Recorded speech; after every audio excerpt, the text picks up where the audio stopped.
All right, so here I am, Billy Boy. You can call me Billy Boy. You can call me Fat Cat. You can call me Ebony Man, Mega Wham One.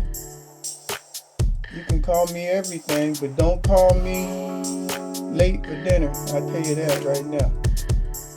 All right, I finally figured this shit out. I did. See this camera right here? Here's the camera. And I have two of them, one new and one old. I know everything about the old one, and the new one is exactly like the old one. The batteries were going dead. And since I didn't use the new one, its battery was going dead. That's why the first couple of shows that I did on the moon just cut off. So I'm learning. I don't know much about all this electronic gizmo stuff. But oh, and then I found out about Zoom. I found out that you can record Zoom, so I don't need the doggone camera sitting in front of the doggone mirror, in front of the screen here. And the reason that I couldn't find the doggone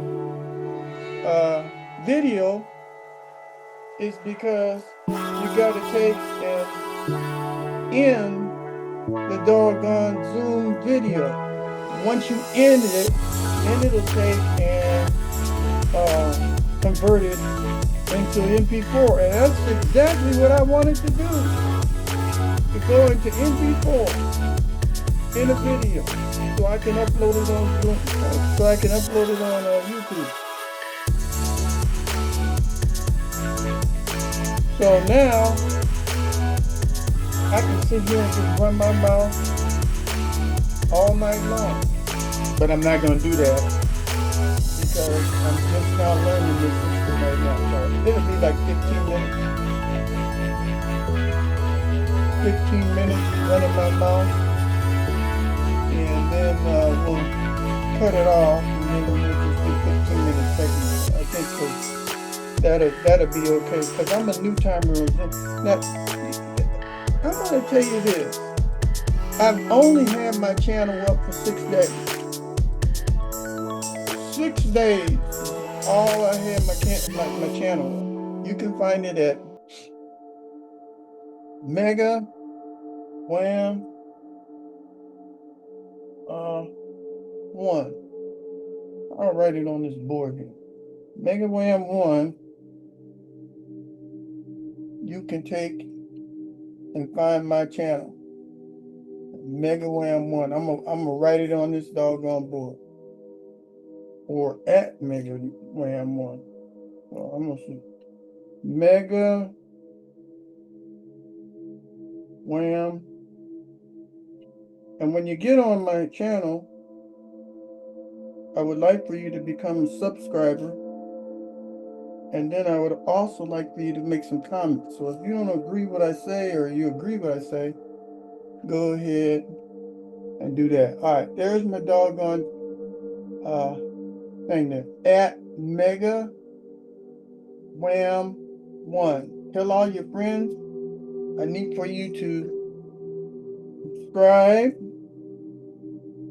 I'm old school. Subscribe. And I want you to take and give me a thumbs up or down. Preferably thumbs up. And if you're going to make donations, we won't worry about that right now. We won't worry about no donations. I'm rich. So, you know how it go. All right. Yeah, I don't need no money. I'm rich. I won the lottery twice. I don't need no money. I'm just enjoying my life for the last few years because all the money that I got and all the stuff that I have, when I'm dead, I can't take it with me. So the heck with it. So I'm in the mindset of just talking to people, making friends, and then I'm gonna die and turn into fertilizer, and then life goes on, and nobody gives a crap about what I said or did.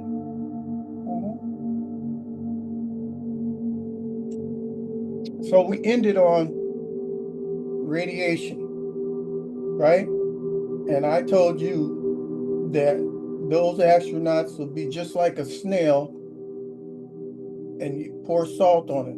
Go find a snail, or go find one of them mollusks out there, a slug, right? Go find one of them out there underneath the rock and pour some salt on it. That's exactly how those astronauts will be looking. All right, now we have this limb, this piece of garbage. Well, you got to take a picture. Go find a picture of the limb. I'll let you go ahead. LEM. It's actually LM, but go ahead and find a picture of the limb on the internet. I want you to go ahead and find it while I'm running my mouth in. It's a square looking thing. It's got 4 legs that come off of it. Got aluminum foil on it, gold aluminum foil on it. It's the biggest piece of garbage I've ever seen in my life. But that is the highest technology that we had back in the 60s. And I was told that when they was building the doggone thing, if somebody dropped a screwdriver, it would go right through the doggone thing. The walls were as thick as 3 sheets of aluminum foil. Now, would you want to be in a spacecraft that had walls as thick as 3 sheets of aluminum foil, or a 1/4 inch of aluminum, and you're going 240,000 miles to a moon that has daylight temperature of 250 degrees Fahrenheit, which means you can boil an egg, fry bacon, or minus 250 degrees, which is almost as cold as liquid nitrogen. So when you get that cold, you just drop and you just shatter in pieces of glass. All right? And we're not talking about the micrometeorites that's going to get you. We're not even going to talk about that. So our next subject is going to be the blast craters. That's what we're going to talk about. So this thing is coming down. We're going to use my camera. This piece of garbage here. Oh, you know what? What here? I had my mount. I don't know what I did with it. I had the mount right here that had 3 legs on it. But I don't know what I did with it. Did something with it. Well, we'll just use this. Alright. This thing, we're going to have 3 legs. Okay. We got the rocket engine, you know, flames are coming out, right? Flames are coming out. And first of all, we got a great big deal here, and you got one rocket engine coming out. So you know that if you put any weight on one side, this thing would go one way, or if you put weight on the other side, this thing would go this way. They have one little teeny weeny window, right? Navigate off of. And when this thing landed on the moon, there was no blast crater at all. Nothing. No dust was kicking up. I want you to go find that. Find it on the internet. You can see that dust was flying all up and everything. And we went outside, there was no dust on the landing pad. Everything was clean. Matter of fact, they had a trash bag on the nozzle of the, what was this thing? Was 10,000 pound a rocket motor, right? 10,000 pounds going straight down and they had a plastic bag over top of it. And when we went outside to take a look, the plastic bag that was on the nozzle was sitting right there on the ground. Wasn't burned or nothing. Nozzle had perfect color. I mean, if you're burning something at 10,000 pounds, and you got that much power coming out, all the paint will be taken off of the nozzle. Nozzles looked like it was brand new. The pads, they're like dishes. There's 4 of them. Not one speck of dust on them. Everything is just fine and dandy. Doggone thing didn't land on any rocks. If you look at the surface of the moon, there's boulders as big as houses and buses. There's all kind of holes and divots and all kind of meteor craters all over the place. If one of those legs would have hit just a little teeny weeny rock, maybe about a foot tall or whatever, it might have flipped the thing over. They had no model that worked successfully on Earth. Not a one. They was tying them on ropes and throwing them in sand pits. They was flying them up in the sky. John Glenn was trying to fly one up in the sky, and the doggone thing went haywire. Go take a look. You think I'm lying? If I'm lying, tell me in the comments. It was flying all over the place and it crashed in the ground. Lucky he parachuted out. Everything that they tested and did on Earth was a piece of junk. Had nothing to do with space. They had no vacuum like in space. They had no radiation like in space, no micrometeorites like in space. They didn't have the temperatures like in space. Right? They didn't have nothing. But these astronauts went up and landed on the moon, was playing golf, riding dune buggies, playing football, running around, jumping, skipping, and hopping, and having a good time. 6 times perfect. Not one little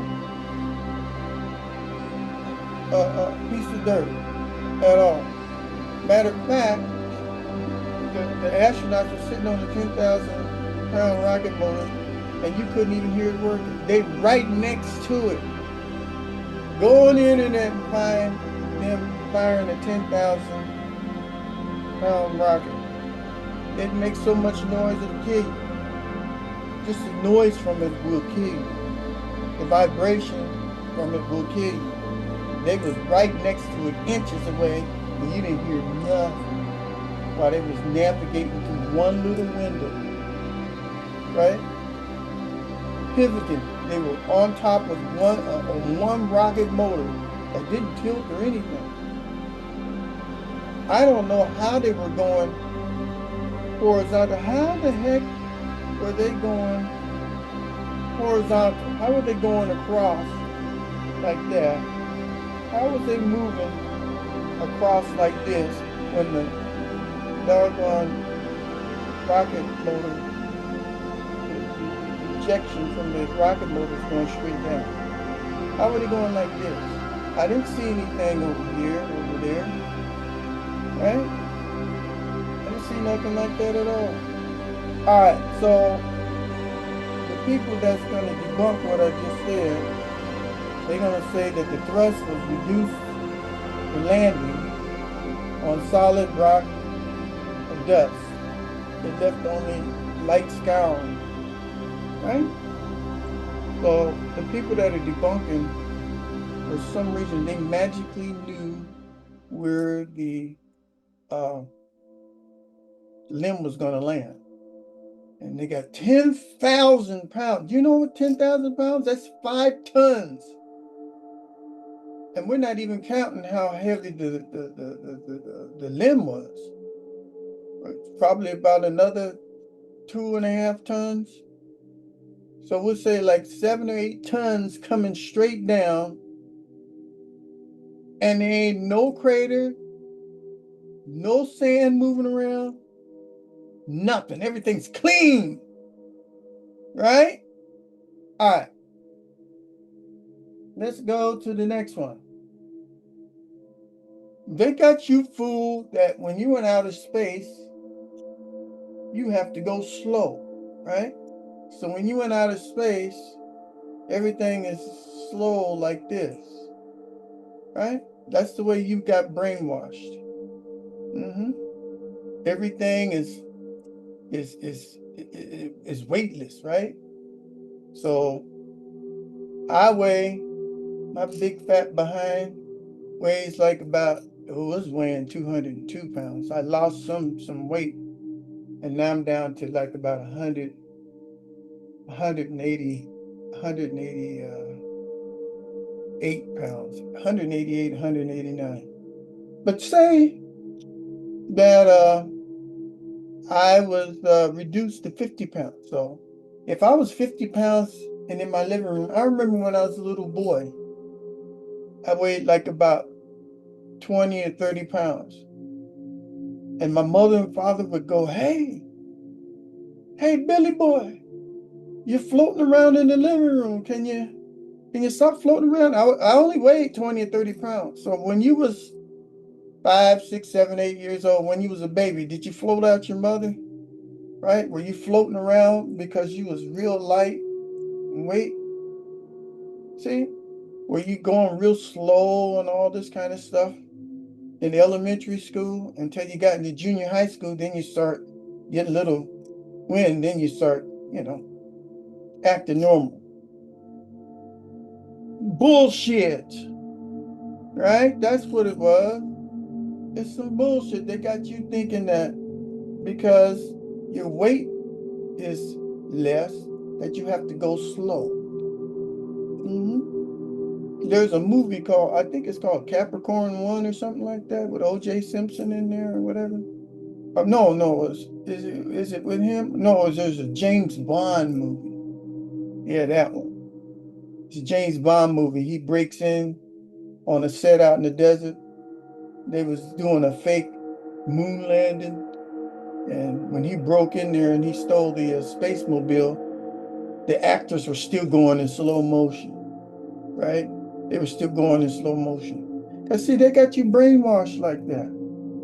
They make you think that slow motion is with a little bit of gravity.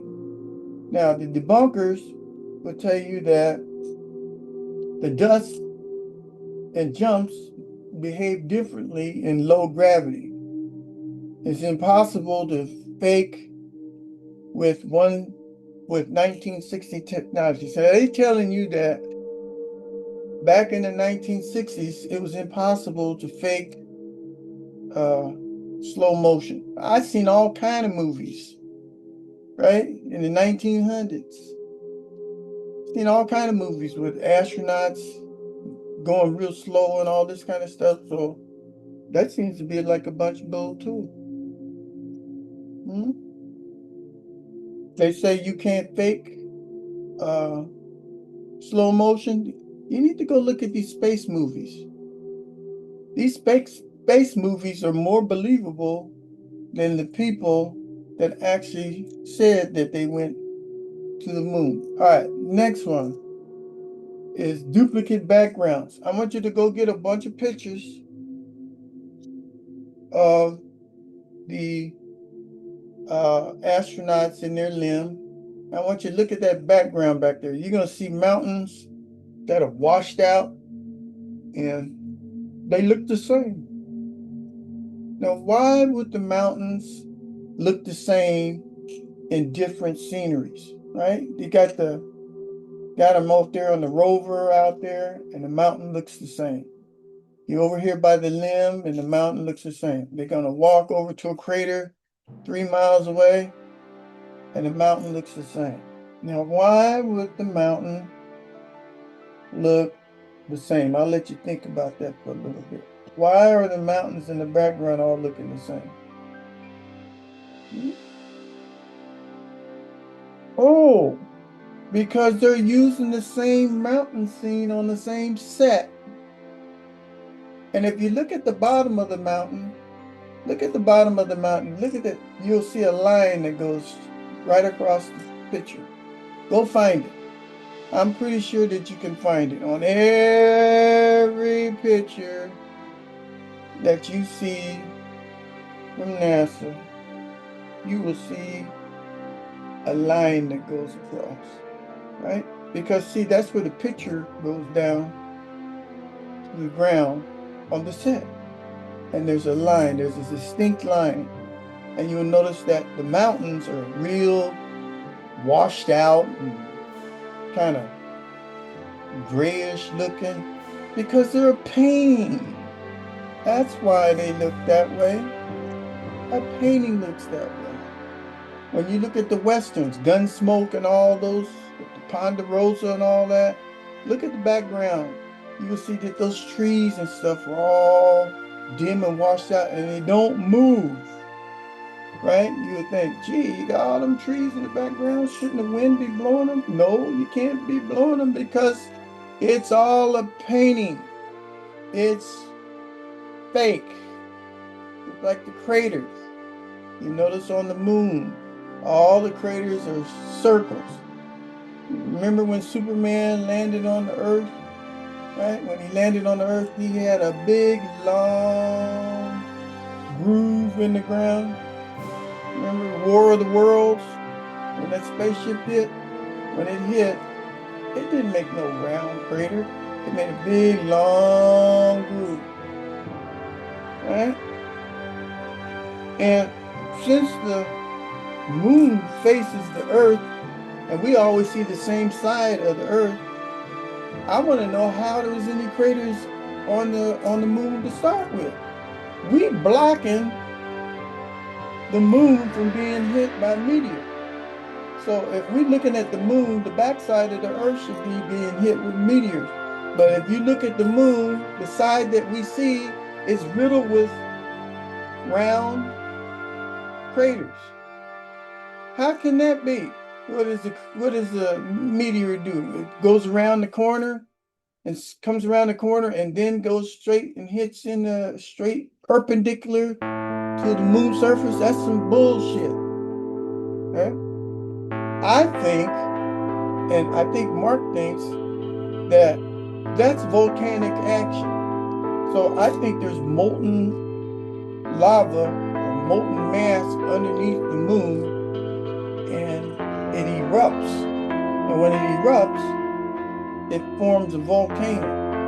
And the volcano, if you ever look at the caldera or the crater of the volcano, it's round. They go look on the Earth and find all the volcanoes. And if you take and look at it from up high and look down at it, they're all circles. And all the craters on the moon are circles. So I think that all that crater activity came from volcanic action. Not no doggone meteor crashing in. If it was a meteor crashing in, we'd have lines or grooves or ditches. All right. Let me look here. Where we at? We looked at slow motion effects. We looked at background effects. And now we're going to look at technology. You know, I was told that the whole space program, all its computer power, was no more powerful than the wristwatch that you have wearing on your wrist. Your cell phone had more power in it than all the whole NASA program back in the 1960s. They used something called rote memory or something like that. And Mark's got a new video up talking about rote memory. You need to go look at his channel, and he's going to tell you how crazy rote memory is. It's like the dinosaur, like the cavemen, taking a stone and putting memory in stone. Okay, it's that basic. It's that crude. It has no power at all. We're talking about We got a 70, 80, 90 megabytes of power to run the whole thing, right? Which was no more than what was on a doggone floppy disk. 1 or 2 floppy disks.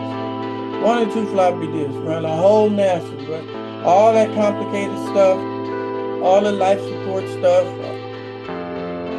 run all them engines, go 240 miles, 240,000 miles all the way to another route. And then they start talking on doggone television. What was it, Nixon? Nixon? One of them doggone presidents. Nixon or Johnson, one of them. Was sitting there talking to the astronauts 240 miles away with no delay at all. Not 1 second of delay. I can't even talk from here to the next city over here without my phone on at least 1 or 2 second delay. I try to call people back east, forget it, right? 4, 5, 6 second delay. It's only like about what, 3,000 miles? But try to call overseas. Oh no, you can forget about that, right? About 10 second delay. But no, the president can sit there and talk to the 3 astronauts that are sitting 240,000 miles away. And when I was growing up, we had something called CB radio and stuff. You had to have a lot of power. There was so much power coming out of these CB radios that the antenna turned red. It was melting, right? It was melting to try to get stuff going across the state. So there's a tremendous amount of power running the doggone radio transmitter. But where's all that power coming from up there in the limb? How that? I mean, the cell phones got all these repeater stations and stuff. So how were they able to talk 240,000 miles away? Now, the stuff that's going on in 1960, we can't duplicate it in 2025. We've never been back to the moon. We can't copy the technology that was used back in 1960 because they lost everything, right? Everything is lost. And I have never seen technology go backwards, and stuff that is current cannot duplicate and do stuff that's 50 years in the past. Right? That's just like we can't build an airplane like the Wright brothers did back some 50, 60, 100 years ago. Right? There's some bull crap going on. People got you believing in bull crap. You have to do some critical thinking. Alright, folks. I enjoyed talking to you today. And hopefully you learned a little bit. Go ahead and put comments on the webpage there. Give me a thumbs up, a thumbs down if you didn't like this. Let me know how you like my hair, glasses. If Mark is out there, Mark, I really appreciate you going and give me a comment. I would be honored to have you come to my channel and put a statement on there. Tell me how close I am looking like you. I'm the direct opposite of you, right? Everything about me is direct opposite of you, except for we're both covering the moon. And I see how you enjoy doing this too. Well, I start doing it, I'm hooked. I'll be doing this for, I don't know. But right now, I've got over 6,000 people looking at my channel as a subscriber. I got over 6,000 subscribers, and I've only been up 6 days. I have no idea what I'm doing, but I'm retired, and I'm having a ball. All right, so we'll see you next time on another edition of What's Up? What's Up?